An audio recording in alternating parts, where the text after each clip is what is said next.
Hello, well, thanks for joining me here today. Please do leave a comment in the messages. Let me know where you're joining from.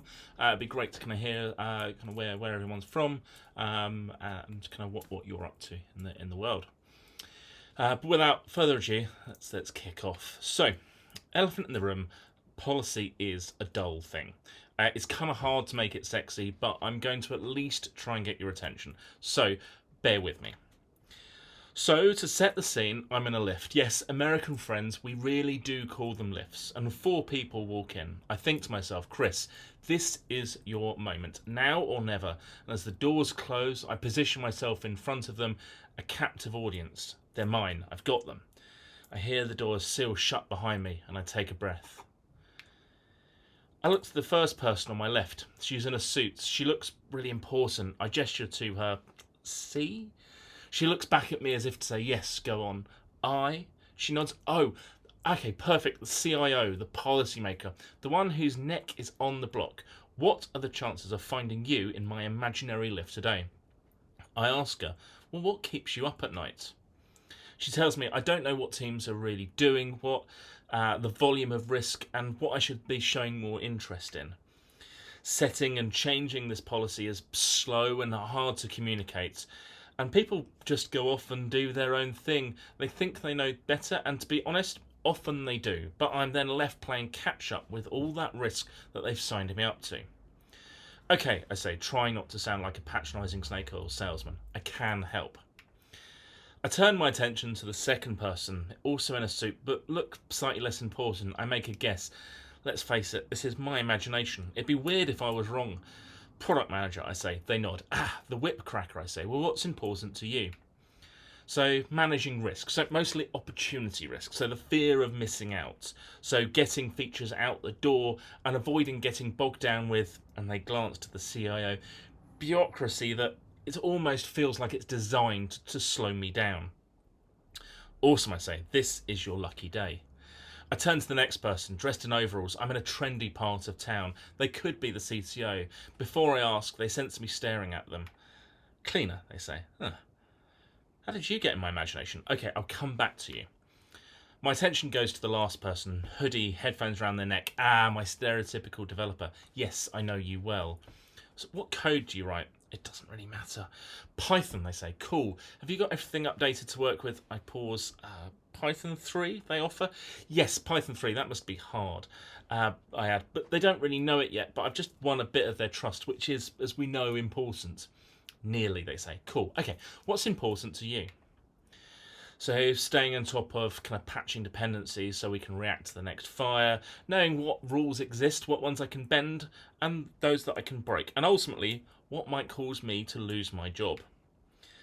Writing consistent, good quality code, avoiding technical debts, ultimately the rest of my team being able to cohesively work as one. Do you use any tools to help you with that, I ask? Yeah, linters, code quality, test coverage, the usual kind of remit. Great, I say. I wrote code too. Let's be friends. And I hand them a printed QR code. Say, here's my public GPG key. So you know that you can trust what I say. I return my focus to the cleaner. I've got it. How do you get told what to do and told when it changes? Well, we get a memo or something stuck to a notice board. So last week we got a memo saying that all of the meeting room whiteboards needed to be cleaned every night. Interesting, I say. How does that work out? Well, it's up to us to maintain the to-do list so we can onboard new people. Does that go wrong at all? Yeah, so sometimes if when we compile our operational manual, we miss a memo or don't apply them in sequence, and we do get things wrong. They glance apologetically to the product manager, like when we hadn't updated the guide that the meeting room on the third floor was being used as a dedicated war room, and we wiped all their boards down. I look to the dev. Does that sound familiar? I ask. They nod. So, turns out we're not all special snowflakes. Who knew, hey? All is not lost. I knew there was a reason that I imagined you here today. The lift is slowing. I feel it coming to its destination. Great. I've got the silver bullet for you too. The CIO looks to me, ready to buy whatever it is I'm selling. They ask me as the doors open, who are you and what team are you in? As I move out of the way so as to stop obstructing their way, Answer, well, I don't actually work here. I'm just here to fix the lift. People have been complaining it only goes to the top floor, no matter what button they push. And that's actually pretty slow. My audience storms out, furious, heading towards the stairs. The door's shut. And I get back to my job. So, okay, so what if any of that, hopefully some of that may sound familiar, and maybe you relate to my imaginary friends? Well, then I've hopefully got some answers for you. So what if I said that you could update policy easily, even releasing several version updates to that policy, not just in a year, a month? What about 10 updates in a single day, and seamlessly communicate that to the people that need to consume it without derailing them? You could have visibility on compliance of that policy using tools you perhaps already have. That policy could be readily consumable, easy to pass, demonstrate compliance, make sense, and not be bureaucratic, to change when it needs to be and not get in the way. That same policy could be treated as a dependency and operate like a linter, so you can run compliance checks locally in CI and ultimately guard production. That multiple versions of a policy, like a dependency, are supported. So emergencies like you must update now because there's now known vulnerability type updates are actually just a business as usual activity to communicate and carry out. Sound interesting? Okay, hang around. Let's crack on. So I've hopefully at least got some of your attention. It's time to introduce myself and start explaining things. My name is Chris Nesbitt-Smith. I'm currently an instructor for Learn K8s and also control plane, a consultant to the Crown Prosecution Service, and a tinkerer of open source things. I've spent a fair chunk of my professional career now working in UK government and large organisations where problems like these are rife. We'll have time for questions at the end. Even if we run over, there'll be a Q&A that you can interact with me or find me on LinkedIn afterwards. So,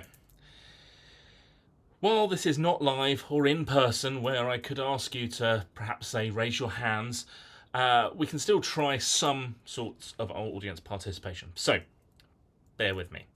If you could leave a comment of policymaker in the Q&A below if you're with my CIO and have ever set, written or applied policy before in any sort of guise. And I'll give you a minute, a few seconds to fill that in. So if you've ever written or applied or have set some policy, no matter what it is, write policymaker in the chat to give me an idea of kind of the audience. Cool. Okay, next round. So, if you've ever sought exemption, or consciously bent, broken, circumvented, ignored, bypassed, whatever, a policy with, let's hope, at least good intentions, can you leave a comment of policy breaker? So, if you've ever worked around a policy and circumvented it and got around that blocker in any way, for whatever reason, leave a policy breaker comment.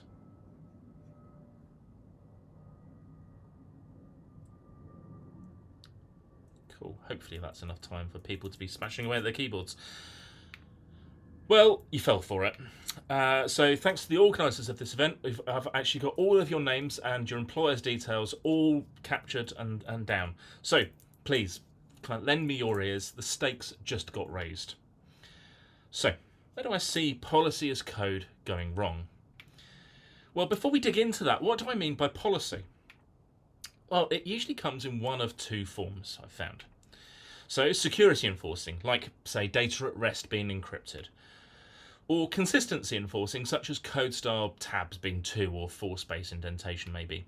Or maybe you can think of some others, but in essence, it's hopefully intended to mitigate a risk of some sort.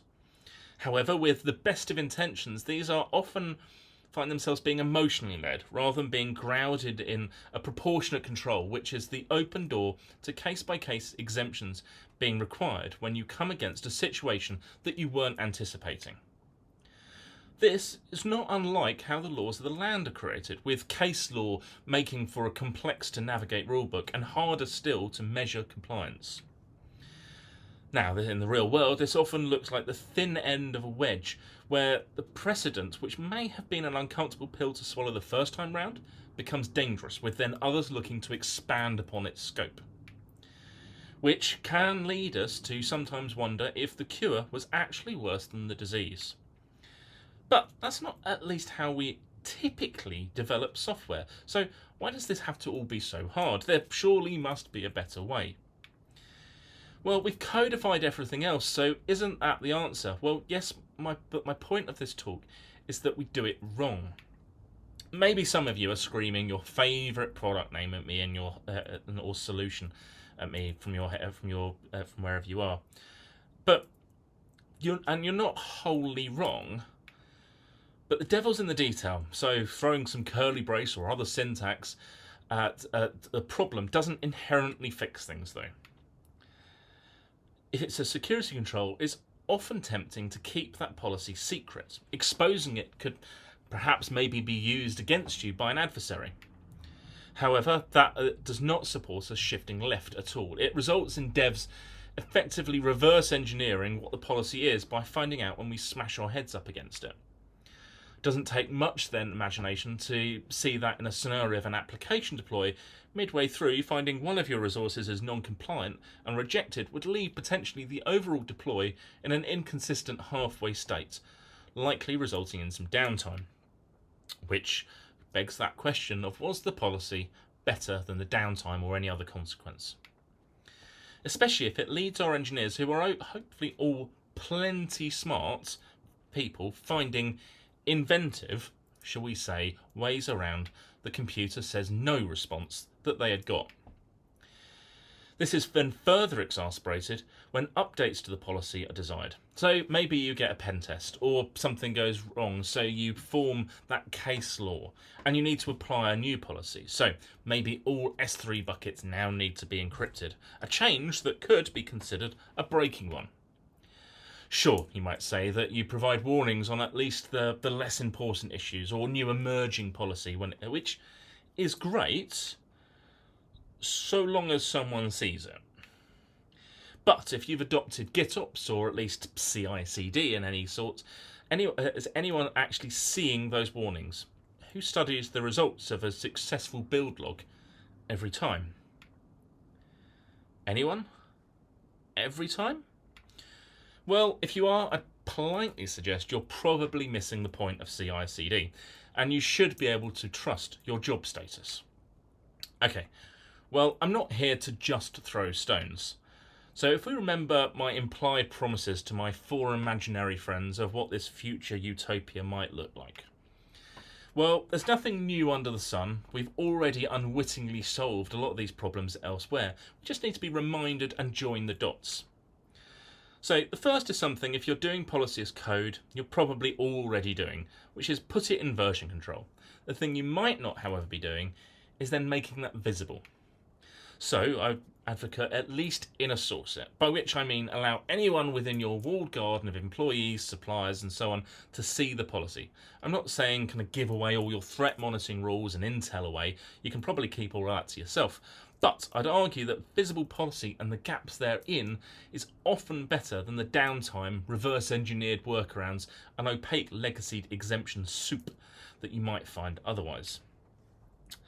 If you're brave, you might even open source it. You'll find it unlocks the ability to work well with prospective suppliers without NDAs and whatnot, and widely distributed secrets are expensive to maintain, difficult to handle, and ultimately often only stay secret for so long. Okay, so we're off to a good start. Our policy is visible now, and it's there available to those that need to see it. So many of you are no doubt used to semantic versioning, but a quick recap. The first segment is to indicate breaking changes, so perhaps a conflicting one.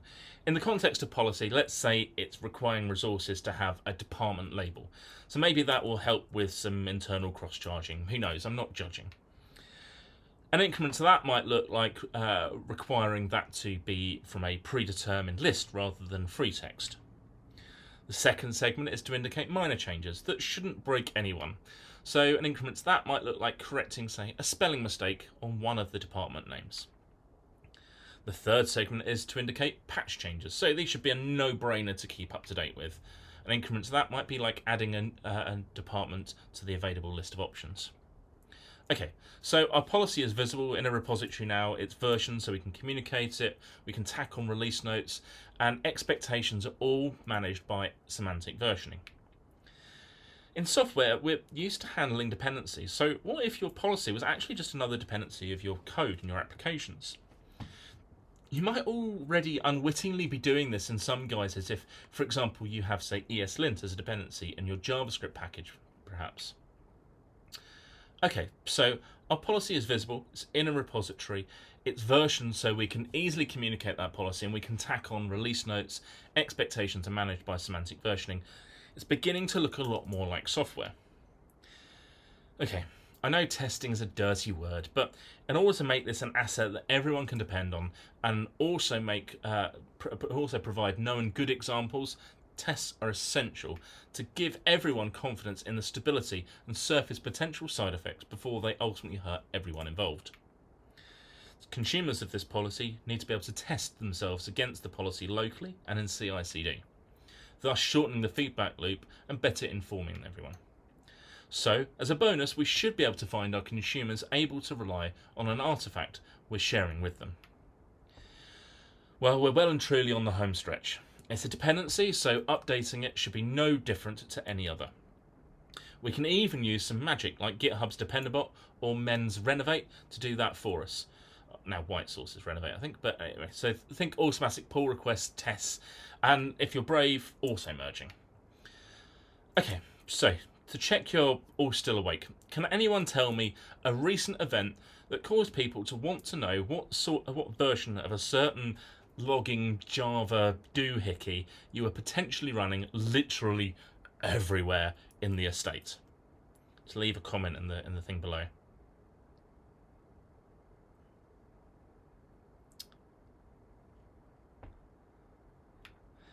Yep, as you know, all presentations this year are actually contractually from the organisers required to reference log4j in some guise, even when it's almost entirely out of context, and includes some memes about it.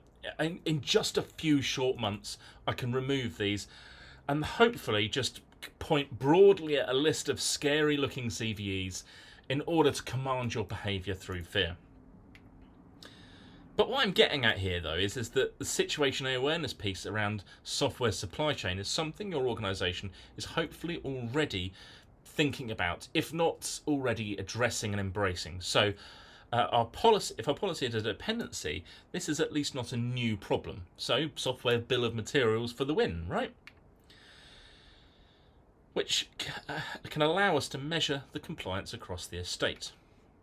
Okay, so I've just covered a lot of ground and hopefully sounded at least vaguely convincing and not just painted a fictional utopia in PowerPoint. It's time to look at how you might be able to actually do this.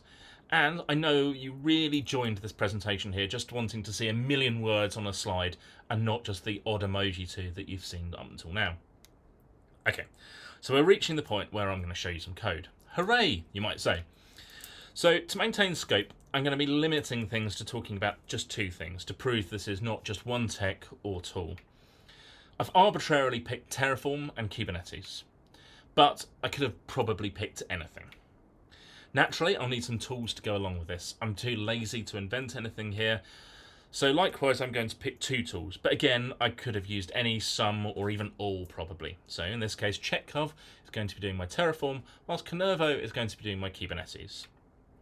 If you want to follow along and browse along with me, I've created an example GitHub organisation here. I'm not expecting any of you to read grok the code off the screen, so don't worry about it too much. It's just to prove I've put it here to show that it's a real thing. So you'll find that the policy is stored here. So here's where my policy starts at v1.0.0. I've got policy that requires a department label on all resources. So long as it's set, it doesn't matter what it is, as long as it is set. I've written some tests for this. Note how the passing test cases are usable as a great example of what good and also what bad looks like. I've pushed a tag in Git, we've added release notes, I can sign it to provide further assurance if my heart so desires. Naturally, it does, obviously, but moving on. Version 2.00 looks similar, only now that department field has to be one of a predetermined list. So, like before, test exists, release notes are written, and tags are signed. 2.1.0 is where we notice and correct a spelling mistake on one of the options in that list of departments. And 2.1.1, I've now added a new department to the list. Some other repositories that you'll find in that organisation is app1 and infra1, and those depend on version 1.00 of the policy. It's not compliant with version 2 or beyond, but how do I know that? Well, I've configured Renovate in this case to automatically make me a pull request. And when there's a new version of the policy, so it's super obvious if I can update my dependency and I can see very clearly feedback about where and why I'm not compliant. I can also see all the pull requests over my organisation, so I can measure the compliance of my policy across the board. Okay, so moving on from that, the other repositories of app2 and infra2, well, they depend on version 2.00 of the policy. However, we could merge that open pull request all the way up to 2.1.1. Finally, app3 and infra3, well, they're dependent on 2.1.1 and they get a gold star from the CIO. Happy days. There is a small touch of magic in how this is actually working though, and it's not pretty. I have written some bash. Now, don't judge me, even though I've definitely written worse than this. What this does, though, is it allows me from my dev laptop or in CI to evaluate my code against the version of the policy. Ideally, this would be kind of less cumbersome, but it is what it is for now. Pull requests are very welcome. And the last piece to the puzzle is managing the lifecycle of the policies and allowing multiple versions of policy to be accepted and also then evaluated within a single runtime. I've cheated a bit here. Kubernetes gives you admission controllers.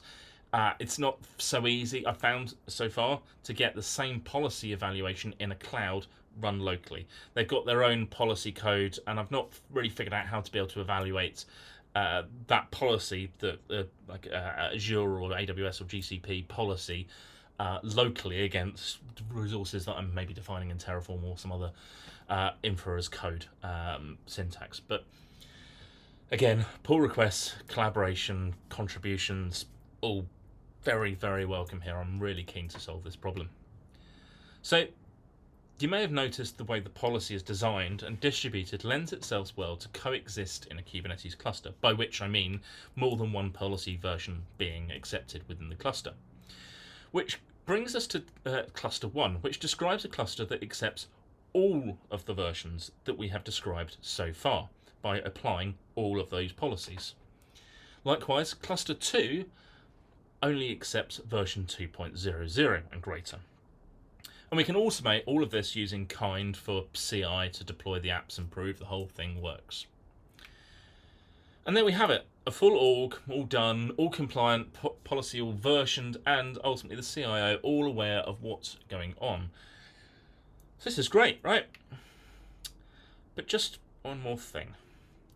Wouldn't it be awesome if the policy also carried a story, a narrative of why it exists in the first place? After all, if your agile team is even half effective, it will reject anything that it perceives as friction if it doesn't see the value in it. It could allow perhaps our devs to know why they're compliant, and if they want to do something outside of what the policy permits, they don't need any sort of exemption granted per se. They can actually just have a well-reasoned and informed debate with a rationale behind a pull request that they make to the policy. So imagine, if you will, this going through a stage of versions, with risks that inform mitigations, then ultimately manifest as a policy, all maintained as one. So when the risk landscape changes, your policies can move with it. So for example, when some new privacy regulation comes out, or your latest marketing strategy pays off, and you acquire more data, for example, even if your policy was perfect at one time, the risks and the appetite stand still for no one. We can liken this to over-provisioning, that we might have been familiar with elsewhere, where lead times were long, changes hard, and there is a significant pressure in nailing it first time, which can lead us to hedging bets against what some future state might be, rather than proportionate mitigation to risks that are more tangibly real in the now. And that's where the real culture change is needed, and the execution of that is likely a long series of talks in of itself. Okay, so now this is really over to you. Honestly, the best thing that you could do right now is tell me it's madness. Already done, irrelevant or otherwise unachievable, something my esteemed echo chamber of peers have yet to do. But beyond making some pull requests and developing the theory more, I'd really like to start building a case study with a willing real organisation and allow me to swap out some of my imaginary friends for some real ones. But the most important thing I want you to remember from our time together is, and feel free to say this out loud with me from wherever you are, purposeless policy is potentially, practically pointless policy. Which I've been practicing saying far too many times. I'm Chris Nesbitt-Smith, and thanks so much for your time. You're now free to leave. I'll destroy the evidence of your guilt admissions earlier. I'll do my best. Like, subscribe, whatever the kids do on LinkedIn, GitHub, and you can be pretty rest assured there'll be no spam or really much content at all, since I'm basically awful at any sort of self-promotion, especially on social media. CNS.me ultimately just points to my LinkedIn. Talks.cns.me, that contains this and other talks. They're all open source as well. Now, questions are very welcome on this or pretty much anything else. I'll be hanging around in the comments section, or ping me a message on LinkedIn or some other means that if you can find me. And thank you so much.